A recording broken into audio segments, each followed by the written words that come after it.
Often there's a moment, isn't there, where we go, it's a bit like improv.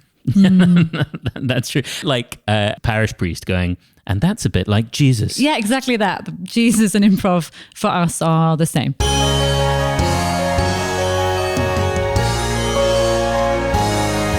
Hello, Andrew. Hello, Pippa. Golly, it's time for another episode of the Showstopper podcast. Where we take a guest from the world of musical theatre or improv or comedy or something like that and have a lovely chat with them.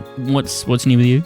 I'm here, but I've moved to Edinburgh. Can you believe that? You have. Maybe I told you that in the last podcast. Yeah. I'm sort of going on about it. No, you're not one of those people. No. But here we are. We're in the Museum of Comedy in London. Yes, we are. The last Showstopper show we did at the time of recording was set in the world of Eurovision. Yeah, which was a bit of a shock because normally we do Eurovision musicals when it's Eurovision. Pretty much guaranteed every Eurovision period we'll do a Eurovision musical. This one happened on Halloween when we probably thought it's probably going to be Halloween, and it was Eurovision. Yeah, the suggestions were like haunted forest, haunted house, and Eurovision.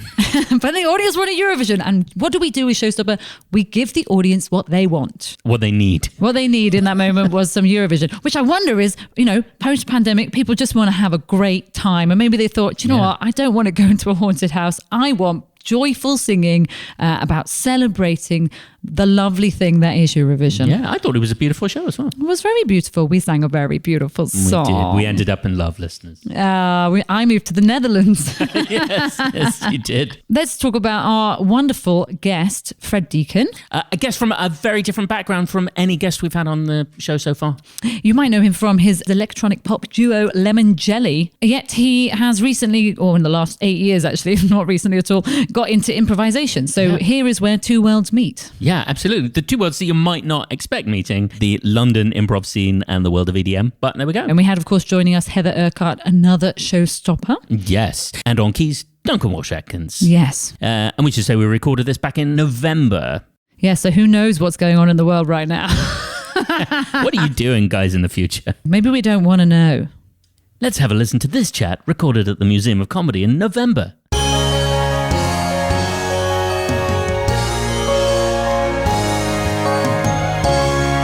Fred Deakin. Hello. Hi, Fred Deakin. Hi, Pippa. Hi, Heather. Hi, Hi, Fred. Andrew. Hi. How would you like to be introduced today? Well, that's a good question, Pippa. And I kind of struggle with this because I like to think of myself as a polymath, but then my wife tells me that means you're good at everything, and I cannot call myself that. So I describe myself as a creator / educator / innovator, and then occasionally cheese grater or mashed potato, as you wish. I often describe myself as a hyphenator. Oh, that's nice. I like that. Just to put a load of hyphens in You all the bring the weird hyphen. things that you do. Because this life, we all have to end up doing loads of different things, really, don't we? Portfolio lifestyle. That's what it's That's called. it, a portfolio lifestyle, Exactly. portfolio Very career. good. It's the modern way. We're trendsetters, as always. As always, Fred. And you're here. The reason we've asked you to come and do the Showstopper podcast is because not only have you had an extensive career in electronic music, but you are also an improviser. I am, yeah. I fell in love with improv about 8 years ago, I think it was. And it was primarily, my way in, my gateway drug was, of course, Heather and Joe's musical improv class. I was in a place in my life where I just wanted to try a bunch of new stuff, and I tried a bunch of things. And actually, to be honest with you, the first improv I did was with somebody who I won't name, a company I won't name, but it wasn't, I didn't get it. I didn't enjoy it at all. And I thought, okay, well, I tried improv. That's done. But something kept niggling at the back of my brain. And then I tried some musical improv, and that obviously was a much easier fit for me because of my musical background. And then, I took the pill. I never remember if it's a red pill or a blue pill. I probably should remember, but I took the pill. So, I'm a very enthusiastic improviser. I think after 8 years of doing it fairly full on, I love merging my sub-polymath nature with improv, the art form, because there's so many possibilities to it. I'm an enthusiastic class taker. Have been in a couple of shows. But I'm really more interested in how improv, and especially UK and European improv, can evolve, because I think we've got such a distinct flavour over here. And sometimes I think we look at America and we go, oh, America, it all started there. But obviously, Showstoppers is the classic example. There are different art forms coming out of this medium here, and they're very idiosyncratic, and that's what excites me. Yeah. For people listening who maybe don't know about your musical career, can you tell us a bit about that? I can. So I grew up in London town, and I was a bit of a kind of music maths geek. And then about in my mid-teens, I suddenly discovered music, as in popular music, because I was classically trained and all that. And then suddenly I went to see the Slits when I was 14. And it was just like, oh my God, post-punk, my mind's exploded, this is what I want. So I then spent all my money on records, ended up having to DJ to finance my vinyl habit, and then ran a bunch of clubs. And then out of that, I saw all the other DJs getting work because they put records out.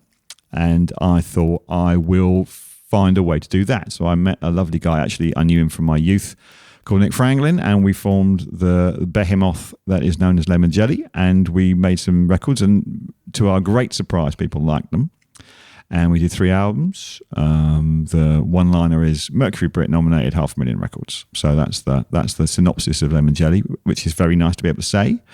And it was great. And it had a natural kind of arc and finished. And then I was also doing design stuff on the side, which was great because it meant I could do all the visuals for Lemon Jelly. Lemon Jelly had a very strong visual identity, and we had a lot of kind of interaction in our shows, which came from my clubs.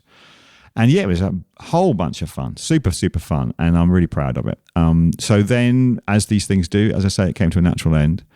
And I then thought about how I could use my skills in other ways. And I do a lot of interactive art. I still make music. I put a science fiction concept album out a couple of years back. So yeah, it's been a long, strange journey, and I'm grateful for every step of the way. Sounds like multidisciplinary is like the watchword here, isn't it? Is there a sense that you're restless staying in one field, or you just like juxtaposing things? And I think you're right, Andrew. I think I'm restless, and I think most people, and that's not true. There's some artists who just kind of go, this is my art form, and I'm just going to do it. I found it at an early age, and I am an illustrator, or I am a sculptor, or I'm a whatever. I am a singer, and hooray for them, and I often wish I was one of them, but I kind of find there is a point where I kind of go, I've worked this out and I know how to do it, and I just want to do something else now, which is why improv really pushed my button, because I suddenly thought, wow. And I had that bit where you step on stage and say pineapple a lot right at the beginning, where I go, I can do anything, this is freedom. And actually, I think the other reason I do improv on a regular basis is that I find it rocket fuels my creativity, which of course you all know and have spoken about many times, as the kind of the sort of the side hustle of improv is not just entertainment, but it is really an amazing personal development tool. My God. I mean, indeed, creative development tool, professional development tool. Can we talk a bit about what you said? Because you said Lemon Jelly came to a natural end. And can we just talk about that? Because I think that is something a lot of performers and people who listen to this podcast might have a sort of relationship, is when something that's successful and doing amazingly then seems to be ending. Like, how did you deal with that? Or how did you know, actually, I need to stop this and go somewhere else? Because that's quite a frightening thing to do, I think. Yeah, no, it's a good call, actually. Well, I mean, I ran a lot of clubs, as I say, and they were kind of like the place, my training ground for my creativity. And with a club, well, firstly, you can reinvent yourself next week, because especially in the end of the last century, clubs were very tribal. So there'd be like a rockabilly club one week and a jazz club the next week and a house club the next week. And it was okay to kind of come along and go, right, I did this thing that is really, strawberry flavored. Okay, this week I'm doing grapefruit. And it didn't really matter in the way that it's not true in popular music. But what I've found with my clubs was there was a point where you just felt it. You felt the peak. You felt that people had come. You saw other people maybe being influenced by you. And numbers started to dip a little bit. And then if you hung on there, it just, for me, it felt wrong. It felt like you were kind of clinging on with your fingernails. And actually, the thing to do is to go, goodbye. And then everyone goes, no, don't go. I mean, I think the classic showbiz aphorism is always leave them wanting more. Yeah. And it's just incredibly true. If you think the reality of that is they're saying more, and you want to give it to them, do not. Yeah. On one of your albums, I read that you had a sticker that said something like, this is our new album. It won't sound like our last album, or something like that. What did it say? It said exactly that. Yes, it said that was the difficult third album. The first album said, if you've bought our 3 EPs, do not buy this album, in big letters.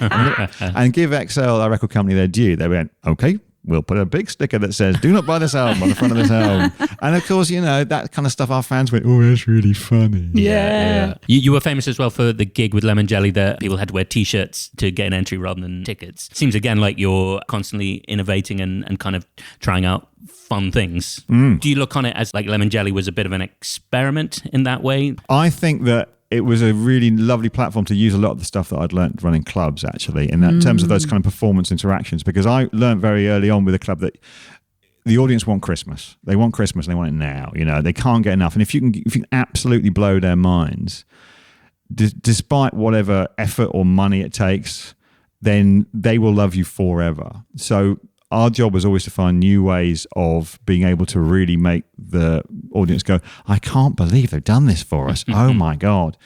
And the T-shirt thing was great because, it's an example of, we couldn't do that when we scaled. So you got to do all that creative stuff at the beginning. Yeah. And indeed, I remember our management, we just got proper management at that point. Up to that point, it had just been me and Nick busking it. And I said to them, right, we're going to do T-shirt tickets for everybody. And that's the way it's going to be. Please deal with it. And afterwards, I remember my manager saying, we're never doing that again. Ever. The other one of those was when we did a denim sleeve for Soft Rock, which was our bootleg of the Chicago track, If You Leave Me Now. I would claim that was the beginning of the Soft Rock revival, actually, as Mojo Magazine commented once. But we did a 7-inch and it was 1,000 copies on blue vinyl. And I had this brilliant idea, which I know has happened elsewhere, but I didn't know about at that time, where we'd get a bunch of secondhand jeans and make 7-inch single sleeves out of them. And I've got a friend called Laura Lees, who's a fashion designer, and she went, that sounds fun. I'll do that. And then again, afterwards, it was like, I have blue bogies for weeks. Never ask me to do that ever again. I hate you.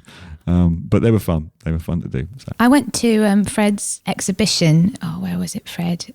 By Rough Trade. Oh, yeah, the Schumann Brewery. Yeah, amazing. And, it's just like, Fred's doing a thing, it's going to be fun. So I went along and he had all the artwork from the last album displayed as a gallery. But not only that, there was an app where you could put your phone up at the artwork and the artwork would come to life on your phone and start moving and play like that song from the album. And I was just like, this is so cool. How have you done it? But again, just like what's going to be the little twist of this one. That was very cool. Thank you, Ed. That's nice of you to say. I think that the best way the best examples of those are, if you've got the courage, is to not tell anybody about them. Mm-hmm. So then suddenly someone says to you one day, have you seen the thing that happens if you do this? And then you go, oh my God. There is a secret message you might know about on one of the Lemon Jelly tracks. No, tell us. Oh, I'm not sure. Well, maybe later. If people wanted to find the secret message, which track should they listen to? They should listen to Rambling Man. Okay, great. What a great treat for our listeners. A little Easter egg there. How did it feel? Because you said every time you want to give them Christmas. How was it dealing with that pressure to promise yourself that you were going to always give your audience Christmas? Well, that's a good question. Thank you. I think that we were always over-delivering, and I think that's the nature of the beast. And I think, if I'm being honest, probably the third album, I think it's universally recognised as although it has fans, it's the least liked of the 3 records. And I think what was happening there was that we were trying to find a new Christmas. We were trying to invent a whole new Christmas. And while we were very lucky with Lemon Jelly that we had a very strong personality, and we found a kind of niche and people connected with us. And then we had that thing that every band does where we go, oh, we don't want to be pigeonholed. Mm-hmm. So it was about trying to completely reinvent ourselves from scratch, and possibly a little bit of the baby went out with the bathwater there. So that would be my honest assessment of that situation, that we were trying to invent, as I say, Christmas 2.0. And actually, we probably should have stuck with Christmas 1.0. But these things happen. Well, it's because it's interesting from a showstopper point of view, because we're always trying to push ourselves. Like, we have this phrase, which I always get wrong, but that ever striving for impossible perfection, right? Because we know we will never make a perfect musical, but that's what we're aiming for. Now we've done over however many, 1,200 shows, more than that probably now, because we as performers on stage have to also be enjoying it.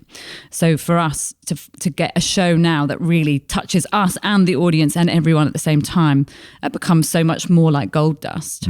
But we're still sort of excited to see that we can hit that. I mean, would you agree? Yeah. I was actually just thinking, as you're talking about like recognizing the natural end point of things, that I think for a lot of people You're maybe quitting. I'm done. Heather. I think a lot of people maybe listening to this podcast who aren't improvisers might assume that every time you improvise it's completely fresh, because you haven't created that before. But I think, as we all know, you can get a little bit lazy, or people can, and actually just remembering you have to keep taking risks for it to feel fresh, I think. And that's a strange thing to maybe talk about for people that are like, but aren't you making up new every single time? Yeah. There's this sort of safe zone, isn't there, in the middle where you can sort of just kind of tread water rather than innovate. So even if your poster is the same and the show is the same, how does it stay completely fresh every single time? Yeah, even I was thinking about, so we did a show last night set in the Eurovision Song Contest. We may have done 10, 12. Easy. Yeah. It's set in the Eurovision. And we know but that's what the audience wants, right? So we as performers can go, oh, Eurovision again. But actually we have to go, okay, what can we do with Eurovision this time? What are we going to find this time? And it was completely different to any Eurovision that we've done ever before. But there is this moment just before we go on stage where, I don't know how you felt yesterday, Andrew, because you were in the show. There's a bit of me that's like, oh, can we do it again? Can we? And then you step on the stage into the lights and go, yes, this is already different. Brilliant. Yeah, well, that is the joy. That's the thing that I am in awe of when I see a great improvisers like yourselves, is that complete renewal every time you step on stage. And I love it when you see two improvisers and one of them going, I'm just going to mess it up a little bit here. It could be easy for everybody, but I'm just going to throw a little hand grenade in there. And that's just such a joy. That whole thing about the two stories of the show, the story of the characters and the story of the actual improvisers. That, I think, is one of the things that you don't get in any other art form, really. Yeah, we often say that the joy of improvisation is that, yes, the performance and the process are one thing, and also that the audience are discovering it at the same time as you are. And that's really a unique experience. Absolutely. So what was it like as a successful Mr. Man from Mojo magazine musician going into Heather's music class and having to be like the newbie? It was great. It was great, to be honest with you. Well, firstly, of course, we didn't really sing much. There's a few backing vocals on Lemon Jelly, but I wasn't a lead vocalist, which I think is a very different point. I was new to improv and I hadn't been completely convinced yet. And then I stepped into this place and immediately Heather works with a fantastic keyboard player, Joe, who's got perfect pitch, and hearing what he was doing and understanding how he was supporting. And indeed, I've seen you guys do it as well in the show. Seeing how the musicians are not just going, right, here we go, 12 bars, just what you're saying about always improving. There's that relationship between the singer and the musician. It's a kind of real organic kind of fuse. Sometimes the singer's leading, sometimes the musician's leading, but often it's a fuse. So I saw that beginning to emerge from this class, and I thought, wow, that's really interesting. That is really interesting indeed. And I will be honest that when I'm in an improv class, I quite like not being the guy from Lemon Jelly. That is the truth of it. I've probably blown that particular option by being on this podcast. But at the same time, yeah, it's nice just to kind of, like I was in a scene the other day and we started beatboxing. And so suddenly it was like, yeah, Fred, you're the beatboxer because you made electronic music. And yeah, I just want to be another improviser. So when I do write lyrics, I spend months, and I mean the lyrics, I didn't realise how hard lyrics were to write, because again, with Lemon Jelly, we had a lot of speech samples, and it was much more about having an idea and doing a bit of speech or even finding a bit of speech. And I wrote a lot of songs for this last album, the science fiction concept album, The Lasters, and it was kind of my first time writing proper songs, certainly since my teenage years. And yeah, writing a good lyric, it's like you write it, it's awful, you sit there for 3 weeks, and then it comes back. But apparently Leonard Cohen took like 7 years to write Hallelujah. Wow. Something like that, And that's, it's like 80 words. And you bet it wasn't very good, like at the beginning. And then halfway through it got better. And then suddenly, okay, no, write lyric now. Pow. It doesn't matter. Whoa! And it's just so liberating. And yeah, that whole fail, succeed stuff. Or even just succeed. I felt this bliss of, it doesn't matter. If it's great, that's great. If it's that's fine too. And wow, what a freedom! What a release! And of course, Heather and Joe were amazing at holding the space and everything we did. Because I think the thing when you're learning improv, for me, is realizing there is this kind of support and this warmth from everybody in the room, and we're not trained to think that. We think people are out there to shoot us down to some degree. But then you get up in front of an audience, and everyone, I mean, I'm sure you have that with your audiences as well. And even when they've paid good money to come and see you, it's not just a class. They're sitting there going, I really want you to be great, and anything I can do to support you, I will.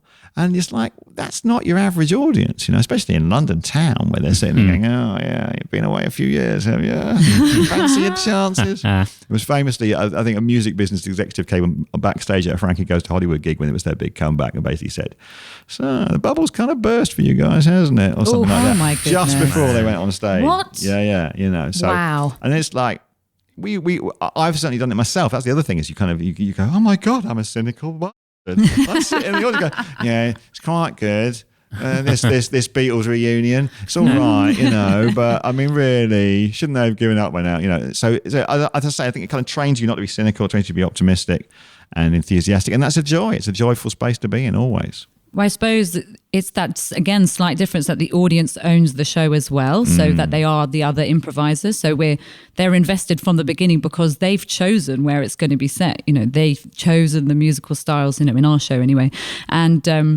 And so they're therefore waiting to see what you do with their idea. And that's a wonderful way to buy the audience in and say, we want to create what you want to see rather than we're going to do something, you just sit there and be passive. They're involved as much as they want to be. And it seems to me that's a similar thing to giving the audience T-shirts for tickets, right? Yeah. It's like you're creating a community. You're saying this is happening right now for this group of people only. Exactly, yeah. I think I got that originally from clubs because unlike any show really on the planet, even an improv show, if you've got an empty theatre, if you've got half a dozen people who are really into it, you can still do a great improv show. Club with no people is, if it's half empty, it's a bad club, full stop. And I think that what people want from a good club, my clubs were I started pre-rave, so there's definitely, I think now a school of club which is just, I want to come here, get off my face and hear very, very loud beats all night long, and that's all I want to do.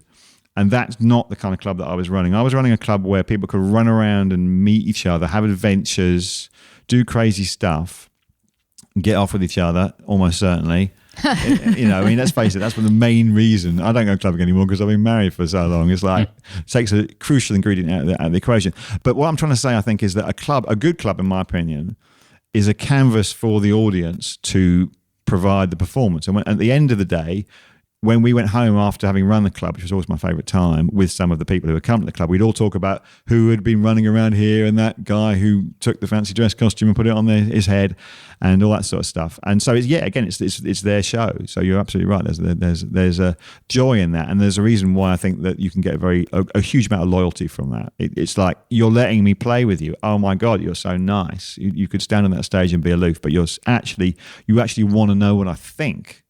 Oh my God. I was just going to ask Heather, were you a Lemon Jelly fan? Yeah. That would not be a good time to say that. No. I suppose what I meant was you were aware of Lemon Jelly and so when Fred came to your class, did you... I didn't know that Fred did that before he came to the class. Okay, great. And I was quite relieved actually. And also when you were saying that, I was thinking one of the very, very first ever musical improv classes I did, Neil Malarkey came along. And I did know who he was, Neil Malarkey from the Comedy Store Players. And I was terrified. I was like, what can I possibly say to this person that they don't already know? But hilariously, he was more terrified because he was coming along because he's like, I don't think I can do singing. And it was a nice mutual terror. But luckily, I didn't know Fred did what he did before he came along. So that was quite a relief to find out afterwards. Fred and I worked on an improvised concept album for a couple of years. And I think thinking about all of this stuff is this idea of innovation, is that I think in musical improv, because of what the Showstoppers started off doing, there's a lot of other troupes that go, I want to do musical improv, and they'll do another sort of version of an improvised musical. And I think it's funny where improv is with music. It seems sort of stuck a little bit, that it's like everyone will do an improvised musical. But of course, there's so much you could do with improv and music. And I really liked that when we did the concept, Fred brought that electronic element to it, and we had live illustrators, so we'd have people sort of illustrating the music video as we went along, and I just feel excited to think about what other possibilities there are from music and improvisation, not just musicals, which I love, of course, but I wonder what will happen next. Yeah, and that's certainly what draws me in improv, and that's my kind of role, I think, in the community, is that I love being an amateur improviser. But what I also really love is producing new forms that merge these two. And doing the concept with Heather was one of the first attempts to do that, where we were kind of going, well, what if it came from a bass rock of popular music, and it was an electronic music sci-fi concept album. And it was a great show, wasn't it? We had a lot of fun with it. I think that there are other new musical formats out there, other new hybrids out there. If people like me can come into the improv community and say, let's experiment more. Again, I think that's kind of happening almost more over here than it is in America. I remember we had an American stage manager for one of the concept shows, and I heard the very gratifying words at the end of our show of her saying, and she'd worked all over the place, hadn't she? She's done Second City and all that stuff. She said, well, I've never seen anything like that before. And I think it was a compliment. So yeah, that's always nice to hear. Which makes me think of in Oslo, Det Andre Teatret. Yeah. Who were brilliant. Have you been seen them? I haven't, but I think you told me about them. I think I probably did, because I love them so much. And they do a great show called, I'm going to say it in terrible Norwegian, Staffet en hit, which is almost a hit. I can't remember the name of the brilliant man who heads it up. He's got like 3 keyboards and loads of computers. And then there's also a guitar. And then they just get loads of different kinds of songs. They get the titles from the audience. And then they just make up a whole album, and it is incredible. And again, we got so excited because we'd never seen anything like that before. I think the pandemic bizarrely has actually helped a lot with that, though, because I think that there's a lot of Zoom shows that are really innovating. We've been forced into that space.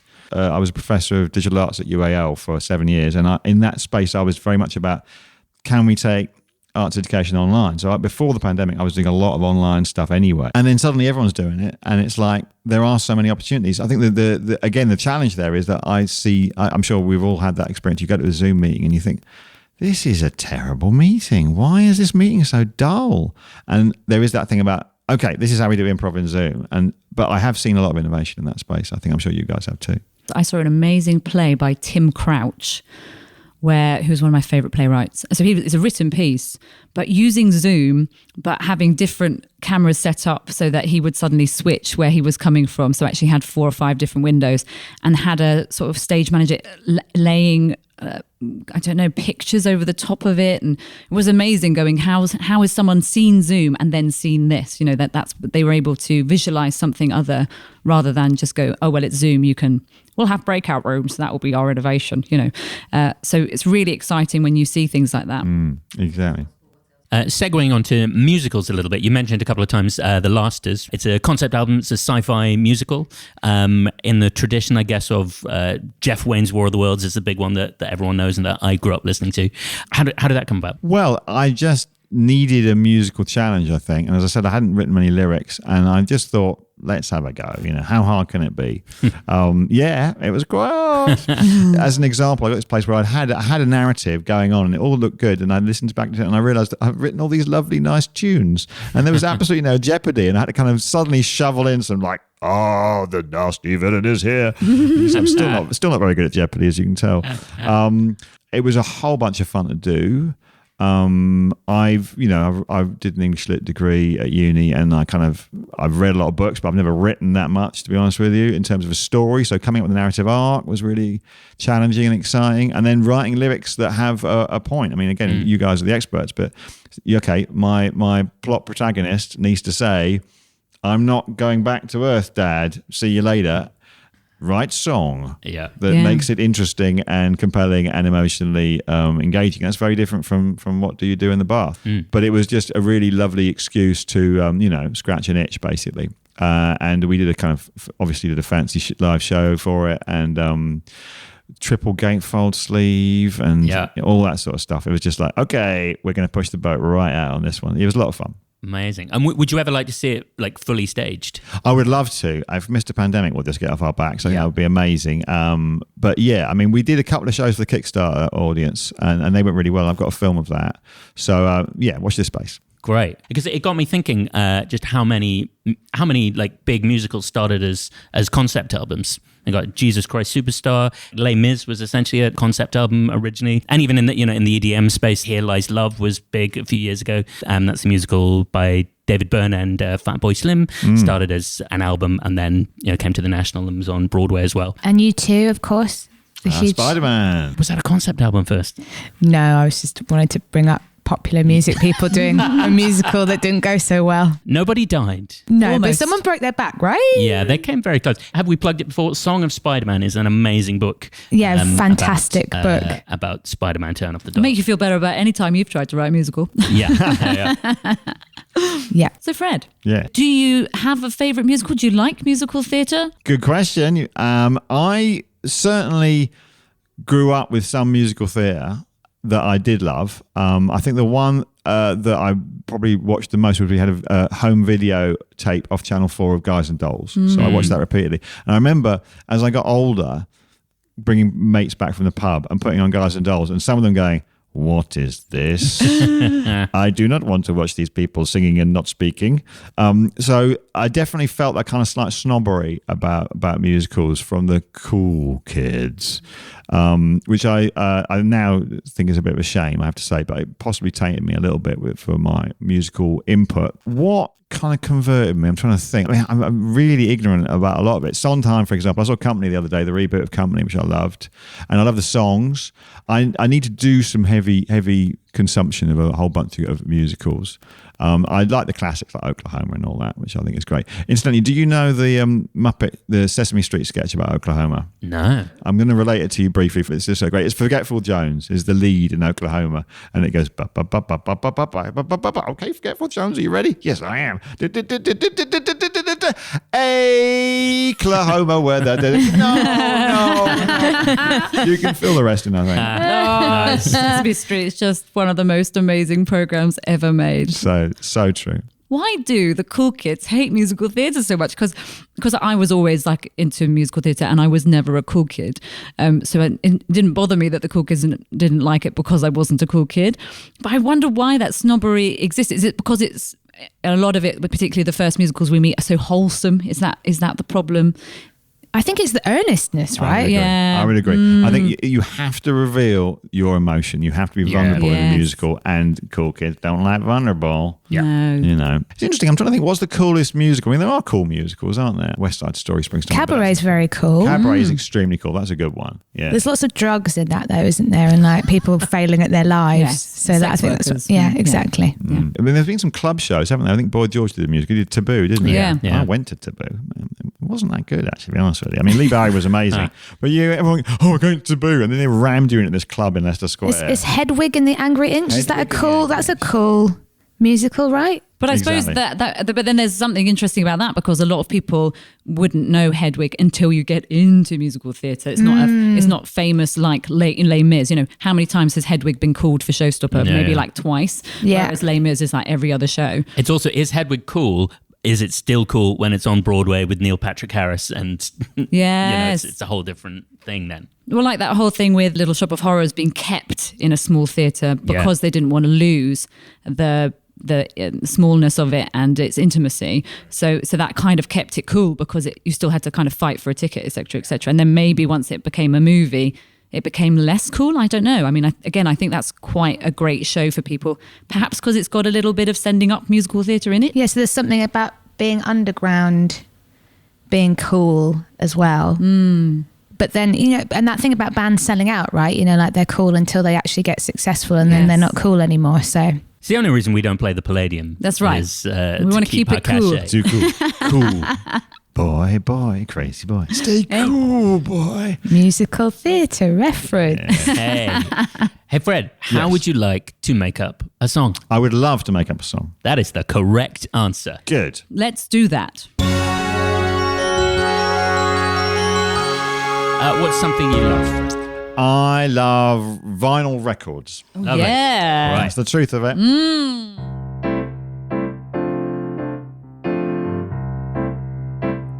I love when I take the record out its sleeve and I smell that smell. There's magic inside the cover, you can tell. I remember 1975 when the dust comes off the sleeve. I'm back there in my school days, walking down the street. Put the needle down and let the record spin. Put the needle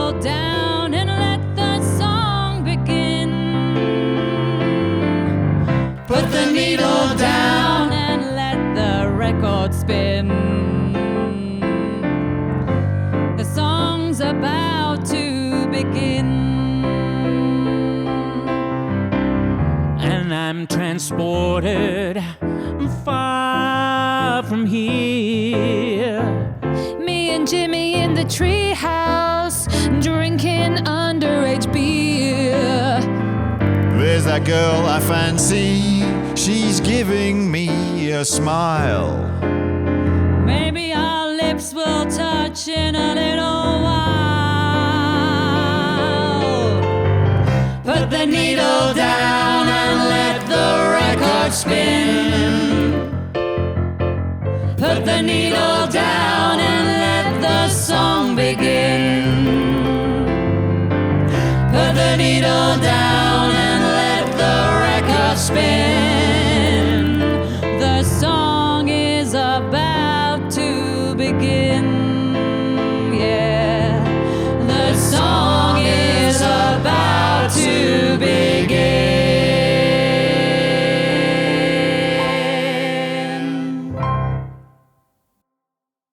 Oh, that was so great, Fred. And how was that as an experience for you? Yeah, super fun. As I say, no pressure, which is what's so lovely. And obviously working with you, fantastic performance is like, I'm just like, wow. So yeah, thank you so much. What a treat. And I will now go home and write my next concept album in the drop of a hat. Amazing. Do you have anything coming up that maybe people might want to come and find you, watch you, listen to you? Yeah, I've got a whole bunch of stuff that is kind of in production at the moment. You probably want to sign up to my mailing list. That would probably be the best way to do that. You should go to my website, which is Fred Deakin with a K, but then you put a dot between the K and the I because someone got .com. So I got India to host my website for me. FredDeak.in. Exactly. And yeah, my mailing list is, I do a free mix every Christmas, so you get a free DJ mix there.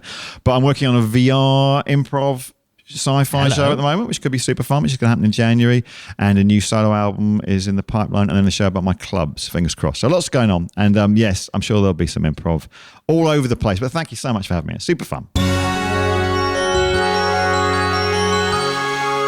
That was Fred Deakin. Wow, what a great guest. It was so interesting hearing how he's pulled all of these threads of his life together. Yeah. It's so great how he pulled himself together. You know what I mean, listeners? You know what I mean? Yeah, I think he's fascinating. He's just into lots of different stuff. Yeah, he's mostly, it seems he just wants to be inspired. And so Yeah. he will follow where inspiration takes him, which is in itself inspiring. And we didn't actually talk to him about, he does like projection mapping and live soundtrack stuff for Project 2. Yeah, yeah. How did We that talked- not come up? I don't know. We just didn't get around to it. There was a lot to cover, And we've got very vicious, strong, time restraint. Yeah, absolutely. Boy, are we against the clock. We are against the clock when we're making these listeners. You don't have no idea. Andrew is cracking the whip. Yeah. What a guy. Really great guy, and a really great episode of what I would say is a really great podcast. Well, it's funny you should say that. A lot of people are saying that. And there are ways people can spread that message, aren't there, Pippa? Yeah, absolutely. If you want to make sure people know how great this podcast is, you can give it 5 stars. Yeah. You can write a little review that says, this is brilliant, please listen to it. Or you could share it on your social media. Absolutely. And, I don't know about you, Pippa. I listen to a load of podcasts and they always say this at the end and then I never do it. I always do it because I care. See, be a Pippa, not an Andy. Good motto for life. Yeah. And so you can find out more about what we're up to, of course, slightly more up to date perhaps than we are right now, because right now we are not in the future, by following us on the social media of the Twitter at The Showstoppers, the Instagram at Showstopper Musical, and on the Facebook, which is, I think, facebook.com/The Showstoppers. Correct. Thank you very much. And you can go to our website, www.showstopperthemusical.com. Shall we go home now? Bye.